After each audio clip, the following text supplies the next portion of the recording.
A very good morning dear aspirants. Byju's के government exams prep channel में आप सभी का हार्दिक स्वागत है. Very warm welcome to all of you in today's lecture on this day in history, जहां आपके सामने प्रस्तुत किए जाएंगे इतिहास से जुड़े वो सभी खास फैक्ट्स और घटनाएं जो आपकी आने वाली इन गवर्नमेंट परीक्षाओं के दृष्टिकोण से बहुत हेल्पफुल हैं. And along with this, we will also share some important practice questions with you towards the end of the lecture. क्योंकि ये सभी questions आज के ही facts पे आधारित हैं, तो आप इनके answers देने का अवश्य प्रयास कीजिए और इनके उत्तरों को निरंतर शेयर करते रहिए हमारे साथ कमेंट बॉक्स में. तो आइए अब शुरू करते हैं 18 अगस्त अर्थात आज के दिनांक से जुड़े सभी लाभदायक हिस्टोरिकल फैक्ट्स की. The very first fact here is associated with 1800 when the Fort William College was established in Calcutta. अर्थात आज के दिन वर्ष 1800 में कलकत्ता में फोर्ट विलियम कॉलेज की स्थापना करी गई थी. It was an academy of Oriental studies और एक जाना माना सेंटर ऑफ लर्निंग था ये, founded by lord Wellesley, the then Governor General of British India. ये सिचुएटेड था within the Fort William complex in the city of Calcutta in West Bengal. Lord Wellesley ने the statute of foundation को backdate करवाया to May 4, 1800 to commemorate the first anniversary of his victory over Tipu Sultan at Seringapatam. Fort William college का उद्देश्य था British officers को training प्रदान करना भारतीय भाषाओं में, so that they can take up the administration in India more easily. और इसके साथ in the process the college also encouraged the development of languages such as Bengali and Urdu. Teaching of Asian languages dominated here, such as Arabic, Urdu, Persian, Sanskrit, Bengali और बाद में मराठी और even Chinese language was added to the list of languages that were imparted here. Ishwar Chand Vidyasagar was the head Pandit at Fort William College during 1841 to 1846 और एक और जाने माने educationist William Carey also taught at the Fort William College. He is famous to have founded the Serampore College and the Serampore University, which was the first degree awarding university in India. और अब इसके साथ आइए देखते हैं which is the other fact of today. So this is associated with 1900 when the first woman president of the UN General Assembly, Vijay Lakshmi Pandit was born. अर्थात आज के दिन वर्ष 1900 में संयुक्त राष्ट्र महासभा की पहली महिला अध्यक्ष विजय लक्ष्मी पंडित का जन्म हुआ था. वह एक प्रमुख राजनीतिक परिवार से संबंधित थी और उनके भाई जवाहरलाल नेहरू स्वतंत्र भारत के पहले प्रधानमंत्री थे. उनकी नीस इंदिरा गांधी भी भारत की पहली महिला प्रधानमंत्री बनी थी. Coming from such an illustrious family, she was also a well-known Indian diplomat and politician who then also became the first woman governor of the Maharashtra state. वर्ष 1953 में she became the first woman president of the United Nations General Assembly. इसके साथ वह बनी थी 8वीं president of the UN General Assembly.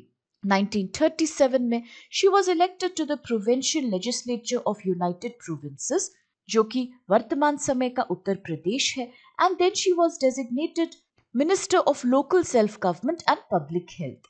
वर्ष 1946 में उन्हें कॉन्स्टिट्यूएंट असेंबली के लिए इलेक्ट किया गया था from the United Provinces. Bharat की आजादी के पश्चात in 1947 she entered the diplomatic service और इसके साथ वह बनी भारत की ambassador to Soviet Union, United States and Mexico, including Ireland also between 1955 to 1961. वर्ष 1979 में उन्हें इंडियन रिप्रेजेंटेटिव अपॉइंट किया गया था United Nations human right commission का, after which she chose to retire from public life. इन्होंने कई जानी मानी किताबों का भी लेखन किया था, such as the evolution of India that was published in 1958 and the scope of happiness, a personal memoir that was released in 1979. और अब इसके साथ आइए देखते हैं which is the next fact here. So this is associated with 1904 when T.S. Sundaram was born. अर्थात आज के दिन वर्ष 1904 में T.S. Sundaram का जन्म हुआ था. Doctor T.S. Sundaram एक भारतीय चिकित्सक, सोशल रिफॉर्मर और पॉलिटिशियन थी. She was the daughter of famous industrialist T.V. Sundaram Iyengar, the founder of T.V. Sundaram Iyengar and Sons Limited, popularly जिसे TVS Group of Companies बुलाया जाता है और जो भारत का एक जाना माना एंड लीडिंग इंडस्ट्रियल कॉन्ग्लोमरेट भी है. उन्होंने पार्टिसिपेट किया था in the quit India movement of 1942 और उसके पश्चात गांधी जी की सलाह पर she became the representative in South India of the Kasturba Gandhi National Memorial Trust, and she was entrusted with setting up an institution in a rural area that would improve the condition of the poor communities. अपने husband Dr. G. Ramachandran के साथ she notably founded the Gandhi Gram Rural Institute in 1947 as a memorial to Kasturba Gandhi. She also helped in starting the NSS, that is the National Service Scheme, that still has a strong rural service element to it. In 1962, उन्हें पद्म भूषण पुरस्कार से सम्मानित किया गया था for all her contribution towards social work in India. और अब इसके साथ आइए देखते हैं the other fact of today. So this is associated with 1945 when Netaji Subhas Chandra Bose had passed away because of a plane crash accident. अर्थात आज के दिन सुभाष चंद्र बोस का विमान दुर्घटना के कारण निधन हो गया था.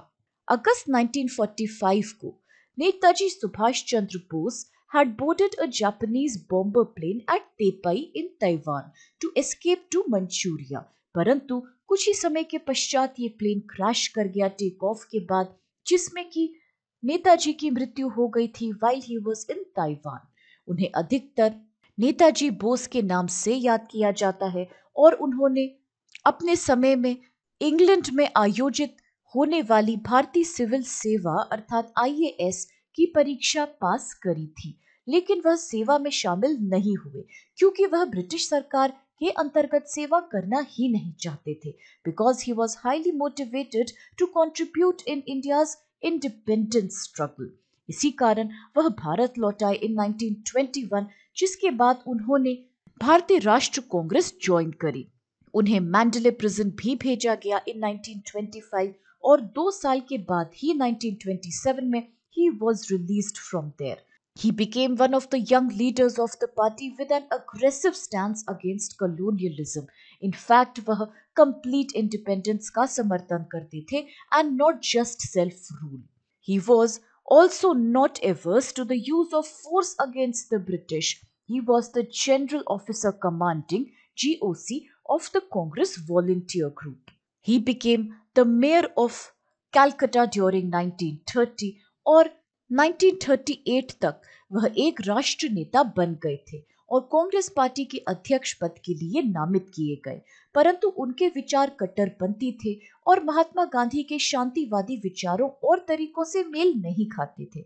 इसी कारण दोनों के बीच और दोनों के फॉलोअर्स के बीच काफी मतभेद रहा, जिसके कारण सुभाष चंद्र बोस ने पार्टी अध्यक्ष पद से इस्तीफा दे दिया और he took up to his own ways for contributing in India's freedom struggle.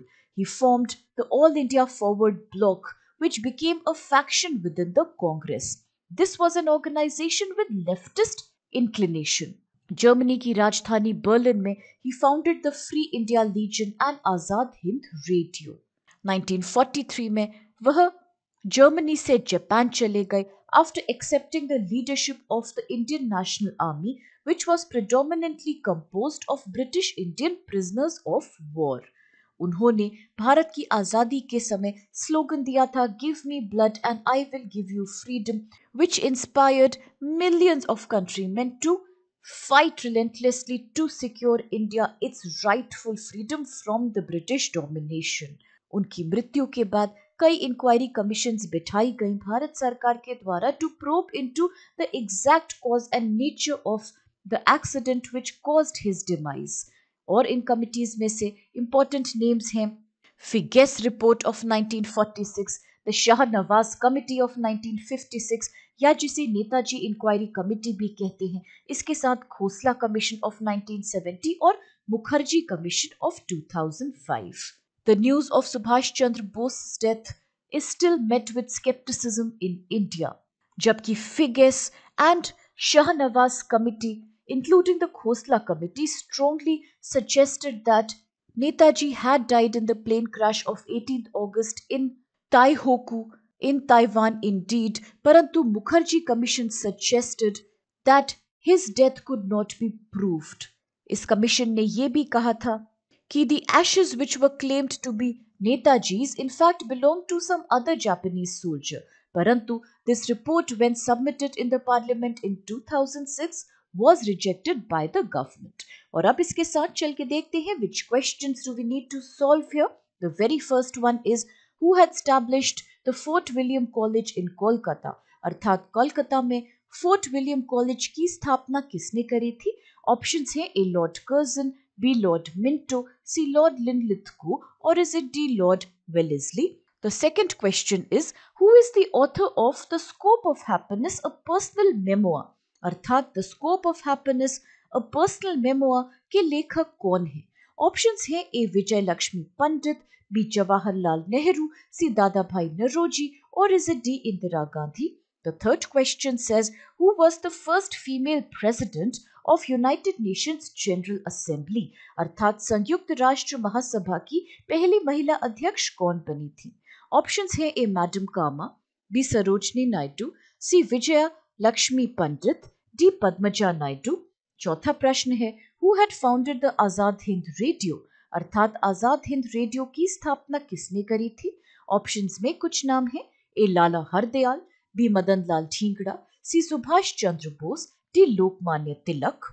The fifth question is which of the following was appointed to probe the death of Subhash Chandra Bose. अर्थात नेताजी सुभाष चंद्र बोस की मृत्यु के जांच के उद्देश्य से निम्नलिखित में से किसे नियुक्त किया गया था? ऑप्शंस हैं ए नानावटी आयोग, बी मुखर्जी आयोग, सी तेंदुलकर कमीशन और is it D Kelkar committee? The sixth question is who among the following founded the Gandhigram rural institute. अर्थात निम्नलिखित में से किसने गांधीग्राम ग्रामीण संस्थान की स्थापना करी थी? ऑप्शंस हैं A Usha Mehta, B M G Ramachandran, C T S Soundaram, D Sardar Patel. और अब इन सभी इंटरेस्टिंग क्वेश्चंस और कुछ बेहद लाभदायक फैक्ट्स के साथ आज के इस सेगमेंट को हम यहीं समाप्त करते हैं, इस आशा के साथ कि आप सभी को इससे बहुत हेल्प मिलेगी. फ्रेंड्स, अगर आपको वीडियो पसंद आए तो प्लीज चैनल को लाइक, शेयर और सब्सक्राइब अवश्य कीजिए और इन सभी क्वेश्चंस के उत्तर भी देते रहिए हमें. With this, have a great day. Please stay safe and thank you so much to all of you.